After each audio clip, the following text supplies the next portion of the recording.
Hello, today we're talking to Todd Mozer from Sensory Inc. Welcome, Todd. Thanks, Jenny. So you've got such an interesting company. You're in Silicon Valley, correct? Yes. So tell us a little bit about Sensory Inc. and the work that you do. Sure. So we're an embedded AI company. We do everything on device. We tend to use less power consumption and less resources. So in a lot of cases, we can save a lot of money to our customers who want to use technology, but don't want to have to reach out to the cloud and put big systems in place. We have a variety of mostly voice-centric AI. We do wake words, where we kind of invented the wake word business, and we've done wake words for every company that has a wake word pretty much. We do command sets, so like you can talk to devices and they do what you say. We can do this all in really low footprint and do it below the OS level so that it conserves a lot of energy. It doesn't heat up the wearables, that sort of thing. We also do speech to text, so you don't need to go to the cloud to do speech to text. We can do it all on device. That has huge savings when you're accessing large language models. By sending text to them rather than voice, the bandwidth is orders of magnitude smaller and therefore less expensive. We do NLU kind of functions. We do small language models. We do sound ID. So we have a pretty broad suite of technologies that we license into mostly product-oriented companies and platforms like mobile phones and automotive.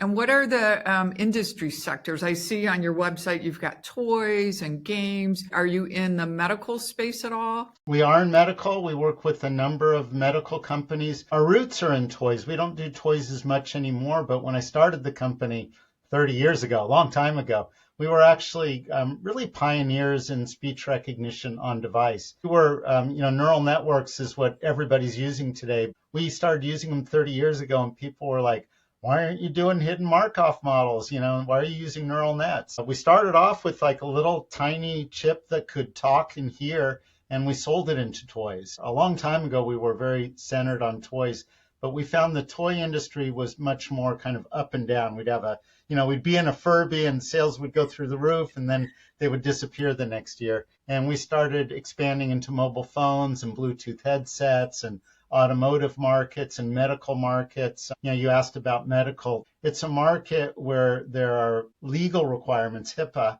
that force certain levels of privacy. And doing everything on device really improves the privacy. There's nothing going off to a cloud that can be stolen or analyzed by these giant companies. So interesting. And we're also aware of that technology today with, I guess I can say, branded things like Amazon's Alexa. I've got them all over the house and I talk to her all the time, and just how that technology has evolved in the last few years is just amazing.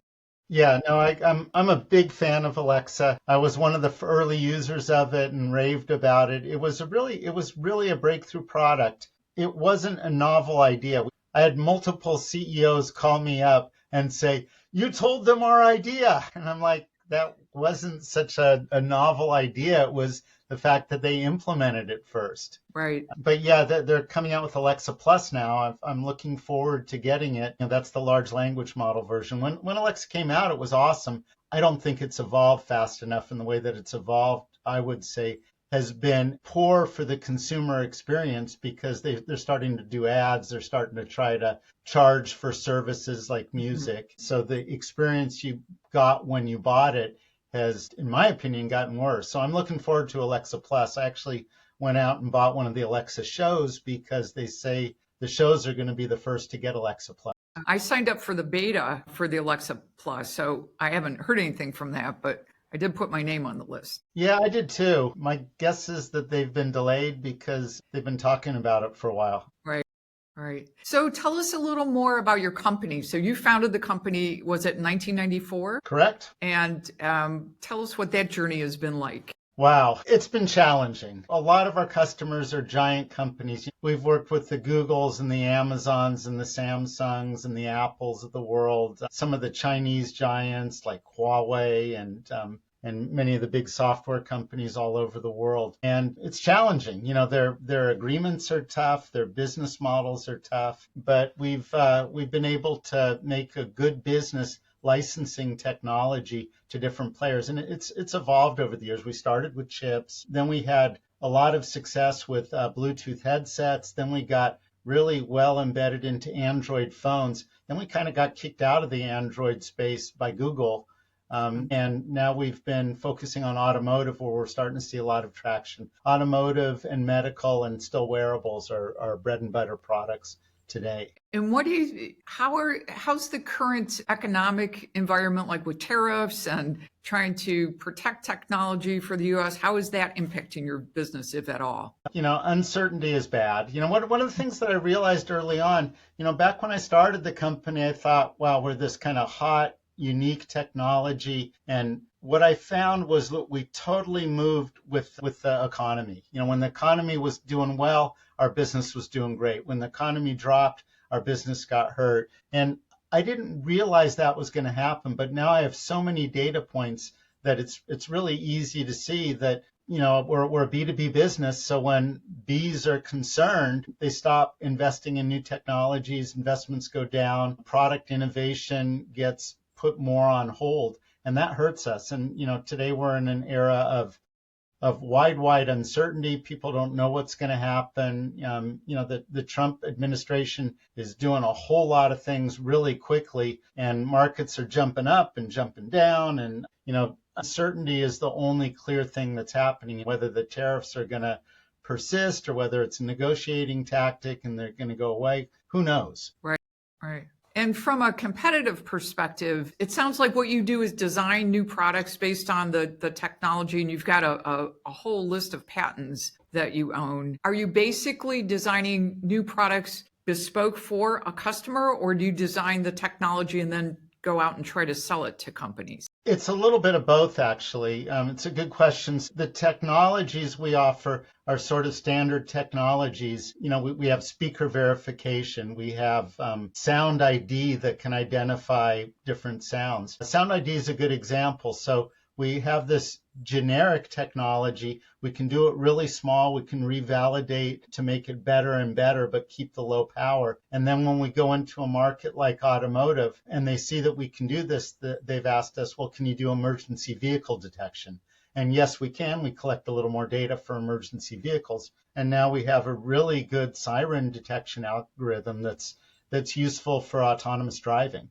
That's one example where we have sort of the generic technology, but we customize it for what our customers need. Wake words are another example. A brand like LG might want to go to market. They don't want to go to market with wake words that market other products. They want that mini marketing moment for themselves. So they need a Hey LG wake word, and we can do that sort of thing. So interesting. When we get into speech to text, to make it small and good, we like to be domain specific. So we'll adapt it to whatever domain, whatever language, whatever vocabularies our customers have. One of the things I read, I think it was on a blog on your site when you talked about filtering out words like thank you. And it's funny, when I'm using an AI, I always say please and thank you because I want to be very courteous just in case they get so sophisticated that they remember I was courteous.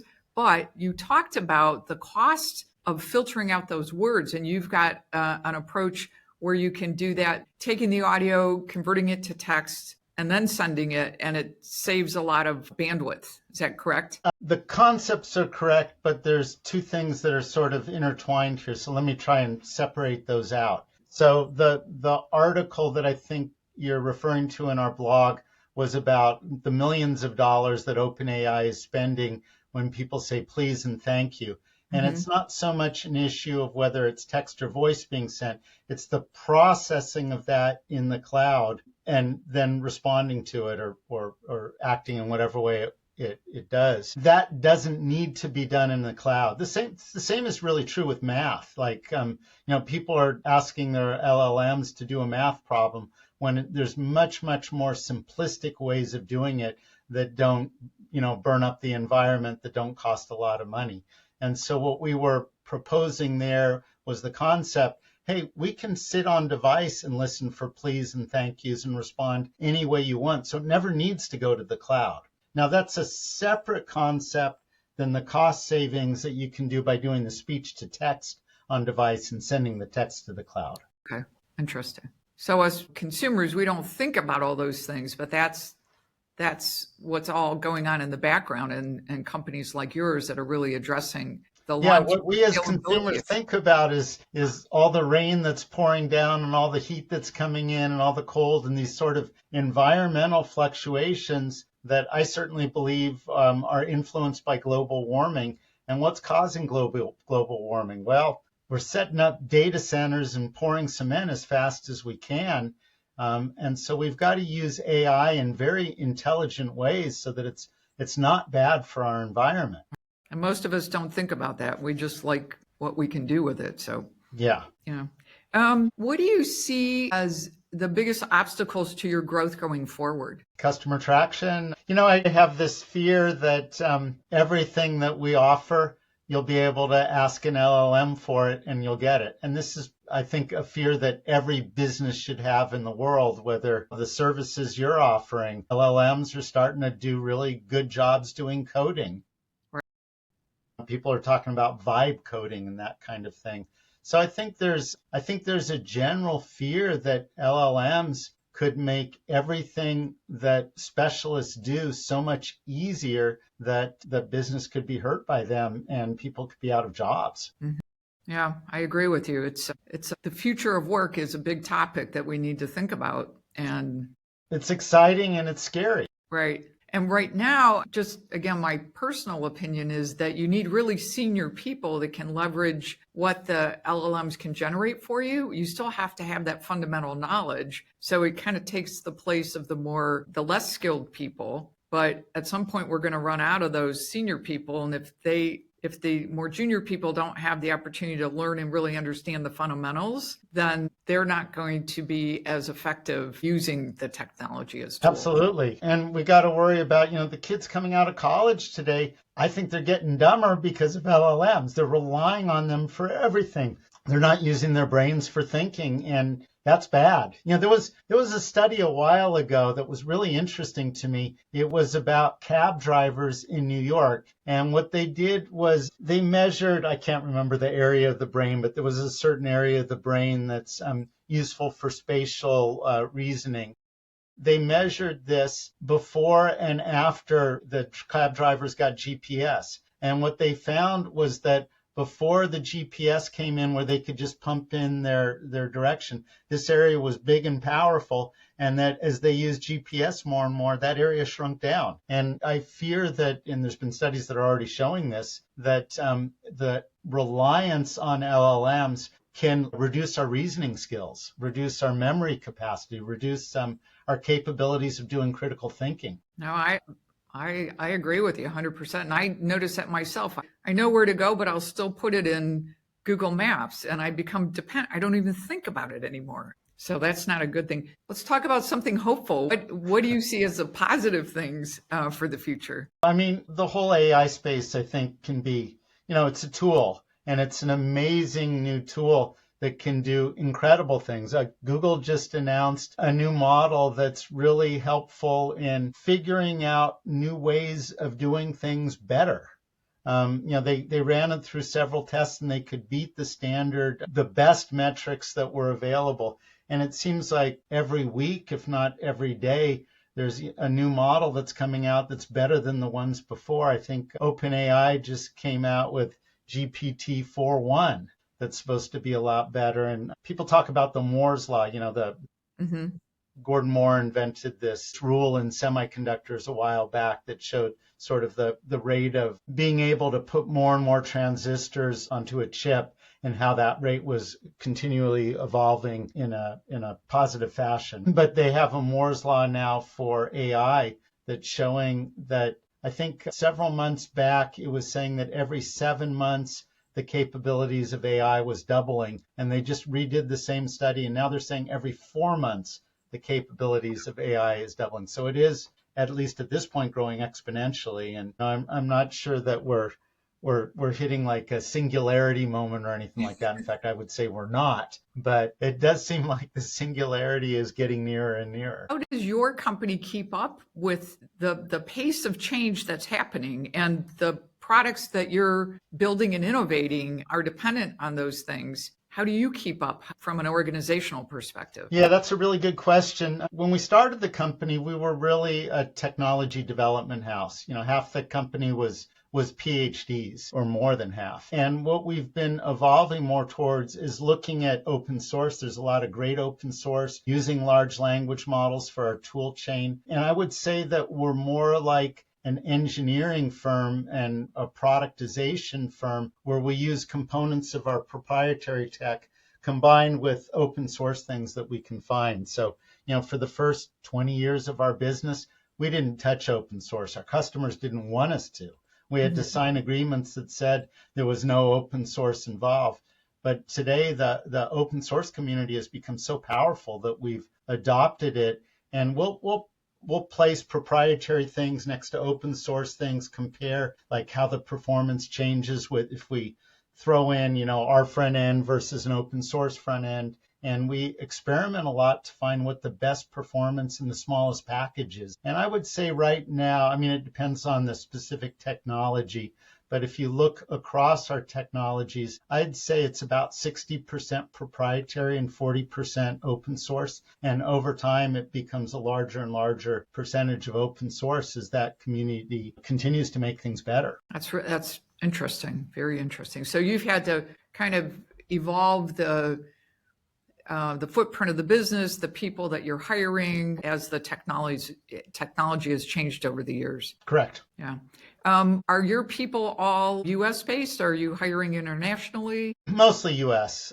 We've got, a couple people in Europe, one person in Japan, one person in China. But other than that, it's Portland's our biggest office, Silicon Valley's our headquarters, and we've got the Boulder, Colorado area. So 3 main offices, then satellite offices. Is it difficult to find the right skill set to hire for the company? Not anymore. It used to be being an AI firm and competing with Google and Amazon and Meta. That was really tough. These companies would hire our people. We were like a training ground for them. So we'd hire a really smart PhD out of a top program, and they'd come on board here for a couple of years. And then Meta would offer them 3 times their salary and, a better lifestyle than we could possibly compete with. Today, that's not the case. People aren't hiring our people away. I think, a lot of the big tech companies are downsizing. There's still an interest in sort of the AI-centric people that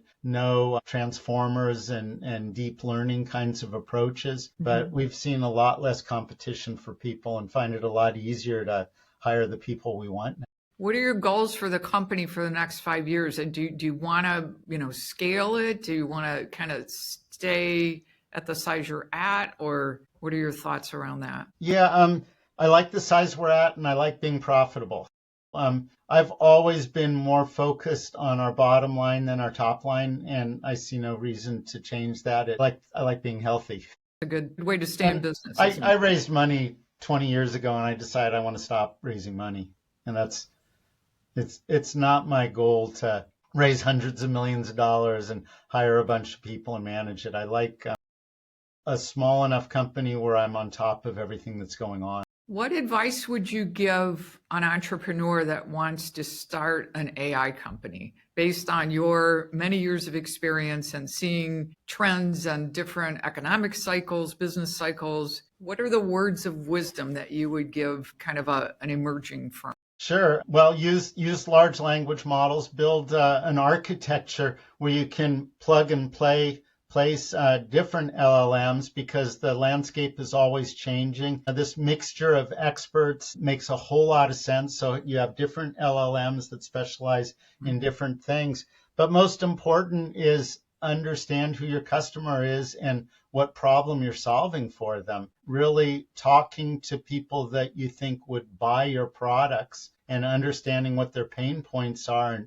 and solving those pain points is the way to run any business. But I think the LLMs offer just huge opportunities to make it a lot easier to do that. I heard about a guy the other day that was going on to these work for hire websites. I won't mention which one, but he was bidding on jobs and then typing it into an LLM and having the LLM solve it, and he would deliver it to his customers. He was making a lot of money because he knew how to use an LLM quickly to do things, and people were willing to pay for that. Yeah.